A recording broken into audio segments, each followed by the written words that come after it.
il est de ces noms qui traversent les siècles comme des éclairs dans l'histoire. Jules César n'est pas seulement un personnage antique, il est un mythe, un modèle, une énigme. Stratège de génie, homme politique ambitieux, écrivain élégant, mais aussi dictateur, conquérant, et trahi par les siens. Aujourd'hui encore, son nom évoque à la fois la grandeur impériale et la fragilité du pouvoir. Mais qui était vraiment Jules César? Comment un simple patricien a-t-il changé à jamais le destin de Rome, et au-delà, celui du monde occidental? Dans cette biographie, nous allons plonger au cœur de sa vie tumultueuse, depuis son enfance jusqu'à son assassinat, en passant par ses campagnes militaires légendaires et son ascension politique fulgurante. Préparez-vous à découvrir un homme complexe, fascinant, et profondément humain. Une jeunesse patricienne dans une république en crise. Gaius Julius César naît le 12 juillet de l'an 100 avant Jésus-Christ dans une Rome instable, tiraillée entre réformes sociales et conflits politiques.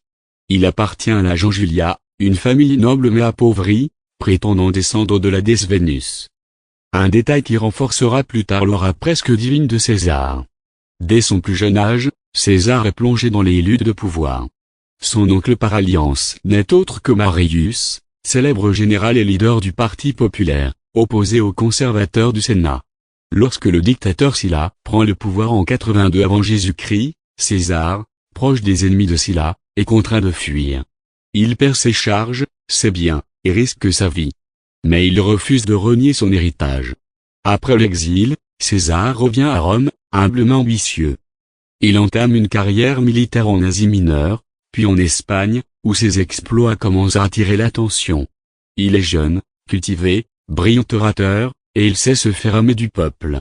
De l'ascension politique, entre alliances et manipulations dans les années 60 avant Jésus-Christ, César entame une montée irrésistible vers les plus hautes sphères du pouvoir. En 59, il est élu consul, la plus haute magistrature de la République. Pour y parvenir, il s'appuie sur une alliance informelle, le premier triumvirat, une coalition entre lui, Pompée et Crassus, deux des hommes les plus influents de Rome. Ce pacte de circonstances lui ouvre toutes les portes. César manœuvre habilement entre les intérêts des uns et des autres, distribuant terres, lois favorables et faveurs politiques. Il épouse la fille de Pompée, renforce ses réseaux et s'assure la faveur du peuple. À la fin de son consulat, il obtient le proconsulat de la Gaule, un tournant décisif.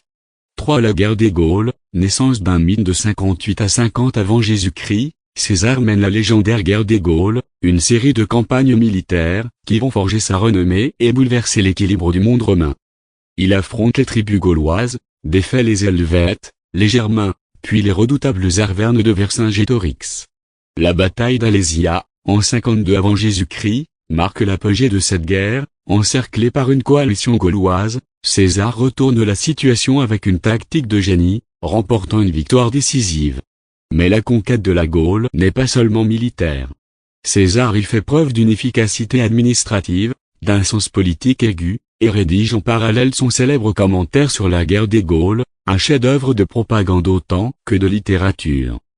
4. La guerre civile, César contre Rome. De retour de Gaule, César est plus puissant que jamais.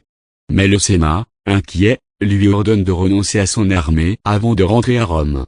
César refuse.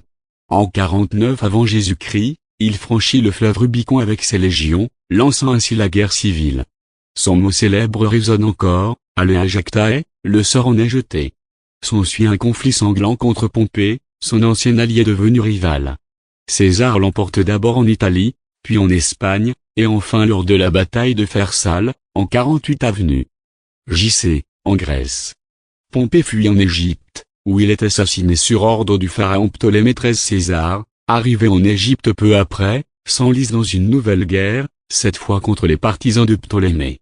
Il soutient Cléopâtre, avec qui il entame une relation amoureuse et politique. Ensemble, ils consolident son pouvoir en Égypte. De leur union naît un fils, Césarion. Le dictateur à Rome, réformé controverse. De retour à Rome, César est acclamé, mais aussi craint. Il devient dictateur à vie en 44 avenue. J.C., un titre qui scandalise les défenseurs de la République. Pourtant, il ne gouverne pas uniquement par la force. César entreprend de vastes réformes, il restructure les dettes, réforme le calendrier en instaurant le calendrier julien, accorde la citoyenneté à de nombreux provinciaux, et lutte contre la corruption. Mais ses ambitions, Sa centralisation du pouvoir, ses titres quasi monarchiques et son culte de la personnalité inquiètent une partie de l'élite. Certains craignent qu'il veuille devenir roi, à Morny à Rome. S'il l'assassinat, les idées de mars le 15 mars 44 avant Jésus-Christ, alors qu'il se rend au Sénat, César est victime d'un complot ourdi par une soixantaine de sénateurs. Parmi eux, Brutus, son fils adoptif, et Cassius, deux figures de la République. Il est poignardé de 23 coups de couteau au pied de la statue de Pompée. Selon la tradition, ses derniers mots auraient été « Tu coq, Philimi ? Toi aussi, mon fils ?» Sa mort plonge Rome dans une nouvelle guerre civile. Loin de sauver la République, elle précipite sa fin. Octave, son héritier, deviendra Auguste, le premier empereur romain.